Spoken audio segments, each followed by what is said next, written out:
सो video का last section क्या है? 37। सेक्शन 37 क्या कहता है? Acts against which there is no right of private defence. अब कोई ऐसा एक्ट जिसके अगेंस्ट आपके पास कोई राइट ऑफ प्राइवेट डिफेंस नहीं है।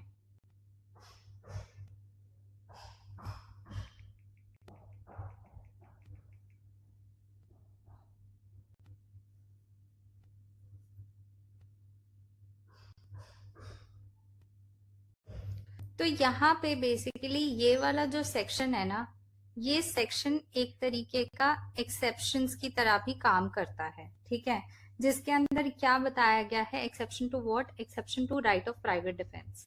कि मतलब इनके हिसाब से आप क्या नहीं कर सकते? प्राइवेट डिफेंस का यूज नहीं कर सकते। ये कुछ ऐसे चुनिंदे एक्ट हैं जिसपे आप right of private defence work नहीं कर सकता या काम नहीं करेगा, जो कि हमने अभी सेक्शन इस वाले में भी पढ़ा था। सेक्शन 35 में इसका जिक्र भी किया गया था, that subject to the restrictions contained under section 37। Section 37 में कुछ ऐसे रिस्ट्रिक्शंस हैं basically. So there is no right of private defence. तो कौन कौन सी ऐसी सिचुएशंस हैं जहां पे राइट ऑफ प्राइवेट डिफेंस नहीं होगा? अगर छोटे उसमें समझाऊं तो मैं यही कहूंगी कि ये क्या करता है? It sets the limits of the right of private defense. It tells us two things. दो चीजों के बारे में ये बात करता है। पहला क्या बोलता है कि some acts do not give raise to any right of private defense. कुछ ऐसे acts होते हैं जिसमें कोई private right of private defense का मुद्दा उठता ही नहीं है। सेकंड क्या बोलता है? Second, even where the right exists, you cannot cause more harm than is necessary in the circumstances. मतलब अगर इसको मैं समझाऊं तो मैं ऐसे बोलूंगी कि अगर किसी इंसान ने आपको, समझिए, लाठी से अटैक कर रहा है, मतलब that person is using stick to hit you, so you can't eventually use a pistol और a gun to defend yourself, क्योंकि वो वहां पे reasonable right of private defence नहीं है। वो कहीं से भी किसी भी तरीके से equivalent right of private defence नहीं है, वो excessive use of private defence है। So according to this section there is generally no right of private defence. किन किन सिचुएशन में? पहला बोलता है act against act of a public servant acting in good faith under color of his office and not doing anything obviously illegal. मतलब पहला वाला जो बात करता है वो ये बोलता है कि कोई ऐसा एक्ट जो कि एक पुलिस ऑफिसर के, मतलब कोई पुलिस ऑफिसर है, वो अगर एक गुड फेथ में कोई काम कर रहा है, ठीक है, इफ समझिए कि वो किसी भी तरीके से आपको कंसिडर कर रहे हैं कि हाँ वो पुलिस ऑफिसर मेरे को अटैक करने की कोशिश कर रहा है, बट इनिशियली वो जो पब्लिक सर्वेंट है he is acting in good faith. अगर वो किसी भी तरीके से गुड फेथ में एक्ट कर रहा है, ठीक है, under the colour of his office, मतलब अपने अपने ड्यूटी कर रहा है वो उस जगह पे, and not doing anything obviously illegal, तो वहां पे राइट ऑफ प्राइवेट डिफेंस आप उस एक्ट के अगेंस्ट यूज नहीं कर सकते हैं। So against an act which does not reasonably cause the apprehension, कोई ऐसे एक्ट के अगेंस्ट आप right of private defence use नहीं कर सकते हैं जहां पे आपके पास रीजनेबल एप्रीहेंशन नहीं है कि यहाँ पे आप मर सकते हैं या आपको यहाँ पे ग्रीवियस हर्ट हो सकता है। और if done or attempted to be done by a public servant as stated, जो मैंने अभी बताया था, पब्लिक सर्वेंट जो कि गुड फेथ में काम कर रहा है under the colour of his office, मतलब अपनी ड्यूटी दे रहा है वो वहां पे, ठीक है, दो that act may not be strictly justified by the law, ठीक है, जो कि जस्टिफाइड नहीं है, पर फिर भी अगर वो कर रहा है विद गुड फेथ तो भी आप अपना राइट ऑफ प्राइवेट डिफेंस नहीं यूज कर सकते। सेकंड भी सेम ही चीज बोल सकता है कि आप उस एक्ट के अगेंस्ट नहीं यूज कर सकते जहां पे reasonable cause of apprehension of death नहीं है, ठीक है, और वहां पे ग्रीवियस हर्ट का भी कुछ ऐसा सीन नहीं है, और वो किसने किया है इस बार? कोई पब्लिक सर्वेंट ने नहीं करा है, इस बार it is done under the directions of the public servant. ठीक है, मतलब act against acts done by a person acting in the good faith under the orders of the public servant। मतलब अगर for example there is a B person, वो एक public servant की directions के अंदर होके वो काम कर रहा है, तब भी आपके पास राइट ऑफ प्राइवेट डिफेंस नहीं है। तीसरा क्या बोलता है यहाँ पे? तीसरा ये बोलता है कि आपके पास रिकोर्स है कि आप प्रोटेक्शन, पब्लिक अथॉरिटीज की प्रोटेक्शन को अवेल कर सकते हो।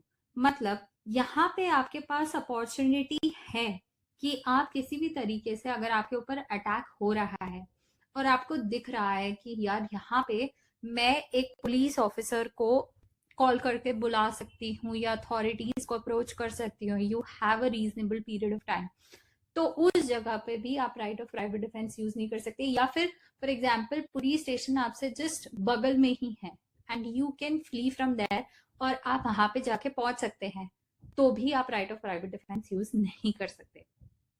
ठीक है, और ये जो सेकंड वाला है ना क्लॉज, ये क्या बोलता है, जो मैंने ऊपर बताया था, that right of private defence is no case extends to the inflicting of more harm than it is necessary to inflict for the purpose of defense। वही चीज कि अगर कोई इंसान आपको चाकू से मार रहा है तो you can't use gun to protect yourself, it has to be equal. मतलब जितना वो हार्म कॉज हो रहा है उतना ही आप अपने आप को डिफेंड कर सकते हैं।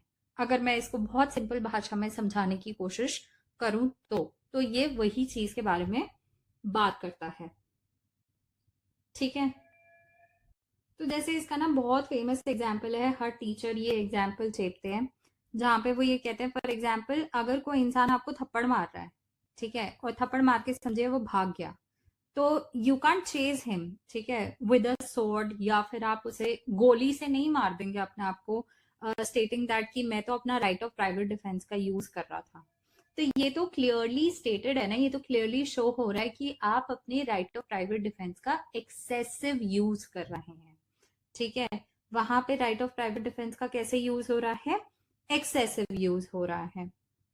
और रीसेंट केसेस में हमने प्राइवेट डिफेंस को जब सुप्रीम कोर्ट ने भी डिस्कस करा है, has refuse to grant full protection where the accused clearly went beyond what was needed to ward off the danger.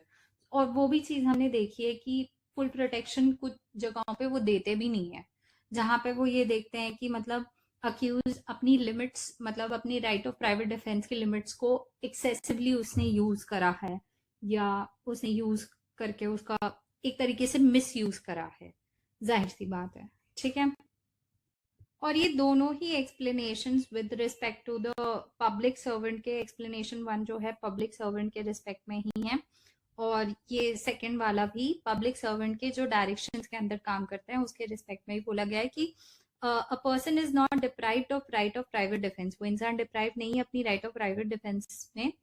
ठीक है, अगेंस्ट एन एक्ट डन, मतलब किसी ऐसे एक्ट या फिर अटेम्प्ट टू बी डन, किसी ऐसे एक्ट जो कि हुआ है, किसके थ्रू हुआ है? पब्लिक सर्वेंट के थ्रू हुआ है, सच एज, अनलेस उसे ये नहीं पता है, उसके पास कोई रीजन नहीं है ये बिलीव करने का कि ये जो इंसान है वो एक पब्लिक सर्वेंट है कि नहीं। और दूसरा एक्सप्लेनेशन भी यही बोलता है, a person is not deprived of the right of private defence against an act done or attempt to be done by the directions of the public servant। Same ही चीज है कि वो डिप्राइव नहीं होता unless and until उसे ये चीज पता ना हो कि ये जो चीज हुई है वो किसकी साइड से हुई है, under the directions of the public servant, unless he knows or has a reason to believe that the person doing the act is acting by such directions, कि वो ऑब्वियस है कि वो किसी पब्लिक सर्वेंट की डायरेक्शंस के अंदर act कर रहा है। अगर उसे इस चीज का इल्म नहीं है, उसे इस चीज का उस चीज की मालूमात नहीं है, तो वहां पे वो अपनी राइट ऑफ प्राइवेट डिफेंस से डिप्राइव नहीं हो सकता। सो बहुत इजी है राइट ऑफ प्राइवेट डिफेंस, ज्यादा कुछ है नहीं। दो इस वीडियो में बहुत लंबी हो गई है, वीडियो 25 मिनट्स की हो गई है, तो मैं इसको यहीं स्टॉप कर देती हूँ। अगर कोई भी डाउट हो, कुछ भी हो, तो आप कमेंट कर सकते हैं कहीं पे भी, और इसका नेक्स्ट पार्ट ज़रूर लेके आऊँगी मैं। So thank you for watching. अगर अच्छा लगे तो लाइक करना, कमेंट करना, शेयर करना। Thank you.